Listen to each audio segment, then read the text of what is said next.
Welcome to sauce TV. నేను మీ అభిల్సన్. మనమైతే Nellore BRC స్కూల్లో ఉన్నామన్నమాట. ఇక్కడ మంత్రి నారాయణ గారు విద్యార్థుల కోసం డైనింగ్ హాల్ని ఏర్పాటు చేయడం జరిగింది. ఒక్కసారి 400 మంది విద్యార్థులు కూర్చునే విధంగా ఇక్కడైతే ఏర్పాట్లు జరుగున్నాయి. సో లంచ్ టైంలో మొత్తం కూడా విద్యార్థులందరూ కూడా వచ్చి ఇక్కడ కూర్చొని భోజనం అయితే చేస్తూ ఉన్నారు. చాలామంది విద్యార్థులు ఉన్నారు, వారిని పలకరిద్దాం. అలాగే ఇక్కడ ఉండేటువంటి ఫెసిలిటీస్ ఏ విధంగా ఉన్నాయి, 1 year కావస్తుంది కాబట్టి విద్యార్థులు చదువులు ఏ విధంగా జరుగుతున్నాయో తెలుసుకుందాం.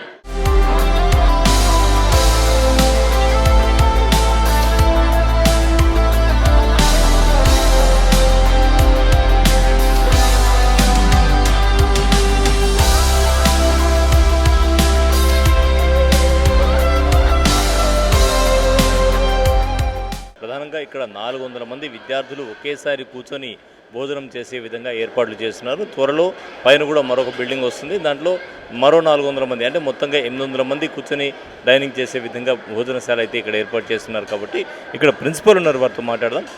సార్, ఎలా అనిపిస్తుంది గతంలో పరిస్థితులు? మనం అంటే మీరు కూడా నాకు తెలిసి గతంలో ఏ స్కూల్లో చదువుకున్నారు సార్? నేను చదువుకున్నంతా కూడా Buchireddypalem DLNR government high school. So గతంలో మనం కూర్చొని తిన్నటువంటి మధ్యాహ్నం భోజనానికి ఇప్పుడు మనం కూర్చొని తినేటువంటి ఇక్కడ విద్యార్థులు తినేటువంటి భోజనానికి చాలా డిఫరెన్స్ ఉంది. సో దీని మీద మీరు ఏమంటారు? గతంలో మధ్యాహ్న భోజనం పథకం అనేది ఈ చెట్టు కిందో లేదంటే వరండాలో కూర్చొని తినేవాళ్ళం. ఇప్పుడు కార్పొరేట్ స్థాయి కన్నా కూడా హై లెవెల్లో గ్లేజీగా ఉండేటువంటి డైనింగ్ హాల్లో గవర్నమెంట్ స్కూల్ విద్యార్థులు తినడం అనేది నభూతో నా భవిష్యత్తు అనే విధంగా ఉందండి. చాలా చక్కగా పిల్లలు ఎంజాయ్ చేస్తున్నారు. రైట్. ప్రిన్సిపల్ వెంకట్ గారు, మీరు ఈ స్కూల్ ప్రారంభమైన తర్వాత ఇక్కడ విద్యాభ్యాసం గురించి చెప్పాల్సి వస్తే ఏం చెప్తారు? మొదట్లో విద్యార్థులు చేరినప్పుడు వీరందరూ కూడా చదువుకోవడానికి వచ్చారా లేదా అనే డౌట్గా ఉండింది. గ్రాడ్యువల్గా మా యొక్క టీచింగ్ స్టాఫ్, ఫిజికల్ డైరెక్టర్ గారు, వైస్ ప్రిన్సిపల్స్ వీళ్ళందరి యొక్క సారథ్యంలో విద్యార్థుల్ని అమోఘంగా తీర్చిదిద్దారు. ఇప్పుడు చాలా చక్కగా విద్యార్థి బయటికి రావాలంటే లైన్లో వస్తారు, లోపలికి వెళ్ళాలన్నా లైన్లో వెళ్తారు. చక్కటి డిసిప్లిన్ వచ్చింది. విద్యలో కూడా చాలా మార్పు వచ్చింది. ఆ మార్పు ఎలాంటిదంటే ఐఐటి ర్యాంక్స్లో నెల్లూరు నగరంలో ఉన్న 15 హై స్కూల్లో V R municipal corporation high school విద్యార్థులు ఫస్ట్ ర్యాంక్తో సెలెక్ట్ అయ్యారు. అంత అమోఘంగా మా ఉపాధ్యాయులు తీర్చిదిద్దుతున్నారు. అంటే ప్రధానంగా చెప్పడం ఏంటంటే గతంలో కంటే మెనూ అమలు తీరు కానీ ఇక్కడ కార్పొరేట్ స్థాయి విద్యా బోధన కానీ ఆ డ్రీమ్ ఏదైతే నారాయణ గారు ఆలోచించారో ఆ డ్రీమ్ గురించి చెప్పాల్సి వస్తే మీరు ఆ డ్రీమ్ ఈరోజు ట్రూ అని నిరూపించారు. మీరు అన్నట్టు ర్యాంకులు సాధించారు అని. నారాయణ సారు మొదట విజిట్కి వచ్చినప్పుడు వీధి బడిలాగా కాకుండా చూడండి అని ఒక మాట అన్నారు. సో మేము ఆ రోజు నుంచి కూడా ఆలోచించి చూస్తుంటే ఇప్పుడు విద్యార్థులు వీళ్ళు కార్పొరేట్ స్కూల్లో చదివే విద్యార్థుల్లాగా ఉన్నారు. అదేవిధంగా కమ్యూనికేషన్ కానీ వాళ్ళ ఎడ్యుకేషన్ కానీ బిహేవియర్ కానీ 90% వరకు మారారు. Still we are suppose to change few more. Okay. అలాగే ఎడ్యుకేషన్ పరంగా తీసుకుంటే విద్య పరంగా ఎటువంటి బోధన జరుగుతుంది ఇక్కడ? విద్య పరంగా చూస్తే నారాయణ కాన్సెప్ట్ స్కూల్లో ప్రీ ప్రైమరీ, ప్రైమరీ ఏ విధంగా టీచ్ చేస్తున్నారో అదే విధానంలో ఇక్కడ టీచ్ చేస్తున్నారు. హై స్కూల్లో గవర్నమెంట్ విధానంలో టీచింగ్ జరుగుతుంది. అదనంగా ఐఐటి ఫౌండేషన్ కూడా ఇవ్వడం జరుగుతుంది. ఐఐటి ఫౌండేషన్ వల్ల భవిష్యత్తులో విద్యార్థులు ఐఐటి, ట్రిపుల్ ఎన్ఐటి మొదలగు సంస్థల్లో వాళ్ళు సీట్లు సంపాదించాలని ఉద్దేశంతో చేస్తున్నాం. గతంలో కూడా నారాయణ సార్ ఇచ్చినటువంటి అడ్వాన్స్డ్ ఫౌండేషన్ కోర్స్ మరియు కెరీర్ ఫౌండేషన్ కోర్సులో విద్యార్థులను ట్రైనింగ్ ఇచ్చున్నాం. ఆ విద్యార్థులు ఇప్పుడు చక్కటి వాతావరణంలో పనిచేస్తున్నారు. ఎంటెక్ ఐఐఎస్సి బెంగళూరులో కూడా మా మున్సిపల్ విద్యార్థులు నారాయణ గారి యొక్క సహకారంతో చదివి 36 లక్షల ప్యాకేజ్ మున్సిపల్ విద్యార్థి సెలెక్ట్ అయ్యారంటే ఇదంతా కూడా నారాయణ సార్ యొక్క కృషి, ఉపాధ్యాయులు చేసినటువంటి కృషి అని చెప్పవచ్చు. అలాగే అంటే గతంలో విఆర్సీ అంటేనే ఒకసారి ఫస్ట్ చూడగానే అద్భుతమైనటువంటి లుక్, అపీరెన్స్ అయితే బయట నుంచి ఉంది. ఇప్పుడు మళ్ళీ డైనింగ్ హాల్ అనేది అదనపు ఆకర్షణ. మరి ఈసారి పోటీ ఎలా ఉండబోతుంది అడ్మిషన్స్కి సంబంధించి? సార్, అడ్మిషన్స్ అనేది కూడా నారాయణ సారు ఆయన ప్రజలను చూడడానికి వెళ్ళినప్పుడు ఎవరైతే పేదవారుగా సారే కనబడుతున్నారో తల్లి లేని పేరెంట్స్, తల్లి లేని పిల్లలు, అలాగే తండ్రి లేని పిల్లలు వీళ్ళు ఉంటారు కదా, వాళ్ళని మాత్రం సార్ సెలెక్ట్ చేస్తున్నారు. వాళ్ళని మేము చేర్చుకొని మంచి విద్యను వాళ్ళకి అందిస్తున్నాం. భవిష్యత్తులో ఇది ఒక మంచి స్కూల్గా తీర్చిదిద్దడానికి ఇంకేమన్నా మార్పులు ఏమైనా అవసరమా? సో మార్పులు పెద్దగా ఇంకేం అవసరం లేదు సార్. ఉన్న విద్యార్థుల్ని మేము ప్రాపర్గా ట్రైనింగ్ ఇచ్చి వాళ్ళలో క్వాలిటీ ఎడ్యుకేషన్ ఇంప్రూవ్ చేయగలిగితే that will be more than sufficient. We are on the way and already succeeded in few exams. అలాగే ఇక శరణి మేడం సపోర్ట్ ఏ విధంగా ఉంది? నారాయణ సార్ సపోర్ట్ అంటే టోటల్గా ఇన్ఫ్రాస్ట్రక్చర్ వరకు సార్ చూశారు. Intellectuals, studies, material and other things ఇవన్నీ కూడా శరణి మేడం గారు చూస్తున్నారు. ఏ అంశంలో కూడా లైబ్రరీ బుక్స్ దగ్గర నుంచి, ట్యాబ్స్ దగ్గర నుంచి ప్రతి అంశం కూడా మేడమే చూస్తారు. మెటీరియల్ మాకు ఏం కావాలన్నా కూడా మేడం గారు పంపిస్తున్నారు. సేమ్ నారాయణ స్కూల్లో ఏ మెటీరియల్ ఇస్తున్నారో అదే మెటీరియల్ ఇక్కడ ఉన్నటువంటి ప్రీ ప్రైమరీ విద్యార్థులకి, ప్రైమరీ విద్యార్థులకి ఇచ్చి నారాయణ స్కూల్ కన్నా కూడా బాగా జరుగుతుందని నారాయణ స్టాఫే చెప్పడం జరిగింది. డైనింగ్ హాల్ విషయం తీసుకుంటే మెనూ కానీ అలాగే భోజన నాణ్యత కానీ రెగ్యులర్గా మీరు పరిశీలిస్తున్నారా?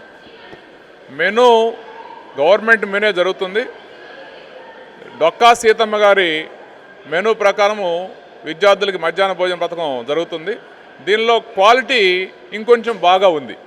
సో విద్యార్థులు పులిహోర రోజు కనుక చూసినట్లయితే ఒక్క మెతుకు కూడా మిగలకుండా శుభ్రంగా తింటున్నారు. అదే మనం బయట చూసినట్లయితే డస్ట్బిన్ కొంత నింపడం జరుగుతుంది. మా స్కూల్లో చక్కగా ప్రతి ఒక్కరూ తింటున్నారంటే క్వాలిటీ బాగుందని తప్పకుండా మనం చెప్పగలం. మా ఉపాధ్యాయులు రోజు టెస్ట్ చేస్తున్నారు, నేను రోజు టెస్ట్ చేస్తాను. సో మొత్తానికి చూసినట్లయితే టోటల్గా ఇక్కడ విద్యార్థులు ఎవరైతే ఉన్నారో విద్యార్థులందరూ కూడా కూర్చొని భోంచేస్తూ ఉన్నారు. గతంలో ఈ పరిస్థితి అయితే లేదు. అంటే డైనింగ్ హాల్ను ఒకసారి చూద్దాం. డైనింగ్ హాల్లో విద్యార్థులు ఏ విధంగా ఉన్నారో, ఇక్కడ భోజనాలు అయితే 400 మంది విద్యార్థులు వస్తారో వారందరికీ కూడా భోజనాలు అందించడానికి మెనూ ప్రకారం భోజనాలు ప్రతిరోజు సిద్ధం చేస్తూ ఉన్నారు. ఇటువైపు చూసుకుంటే చిన్నారులు కూర్చొని భోంచేస్తూ ఉన్నారు హ్యాపీగా, ప్రశాంతంగా. గతంలో మనం చెట్ల కింద కూర్చొని భోంచేసేవాళ్ళం మధ్యాహ్న భోజన పథకానికి. అంటే అప్పట్లో స్కూల్లో ఫెసిలిటీస్ ఆ విధంగా ఉన్నాయి. కానీ ఇప్పుడు కార్పొరేట్ స్థాయికి ధీటుగా ఎక్కడా కూడా తగ్గకూడదు. అంటే పేదరిక నిర్మూలన కేవలం విద్య ద్వారానే సాధ్యమని మంత్రి నారాయణ బలంగా నమ్ముతున్నారు. వారి కుమార్తె శరణి కూడా బలంగా నమ్ముతున్నారు. ఆ దిశగా చర్యలు చేపట్టడంలో భాగంగా నెల్లూరులో స్కూల్స్ అన్నీ కూడా ఆధునీకరిస్తూ ఉన్నారు. అందులో ఇది ఒక మోడల్గా దీన్ని అయితే తీర్చిదిద్దినట్టు మనకైతే తెలుస్తుంది. ఇక్కడ మనం చూడొచ్చు టోటల్గా విద్యార్థులందరూ కూర్చొని హ్యాపీగా భోజనం చేస్తూ ఉన్నారు. కొన్ని ప్లేట్లు పూర్తిగా ఖాళీ కూడా అయిపోయినాయి అనమాట, అంత బాగా తింటూ ఉన్నారు. ఎలా ఉంది నాన్న? టేస్ట్ బాగుందా? హ్యాపీయా? ఎలా ఉంది నాన్న? బాగుందా? ఎట్లుంది తల్లి? హ్యాపీయా?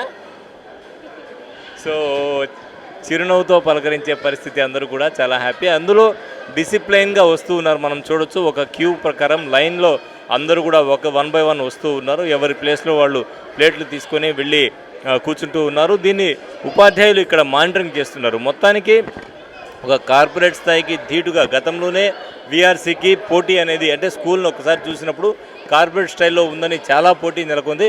ఇప్పుడు ఈ పోటీ మరింత పెరిగేటువంటి అవకాశం అయితే ఉంది. సో నాన్న, ఎలా ఉంది భోజనం?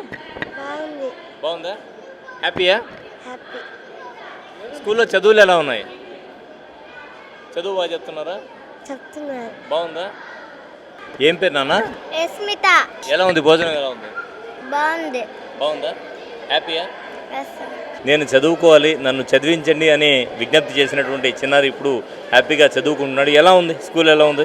బాగుంది. నచ్చిందా? నచ్చింది సార్. భోజనం ఎలా ఉంది? బాగుంది సార్. బాగుందా? హ్యాపీయా? Happy sir. బాగా చదువుకుంటున్నావా? బాగా చదువుతున్నా సార్. ఏం కావాలని కోరిక నీకు? చదువుకోవాలి సార్. బాగా చదువుకోవాలి. ఓకే, బాగా చదువుకో. సో బాగా చదువుకోవాలని చెప్పి తను కూడా చెప్తూ ఉన్నాడు. స్కూల్ కూడా చాలా బాగుందని చెప్పి హ్యాపీగా సంతోషం వ్యక్తం చేసేటువంటి పరిస్థితి.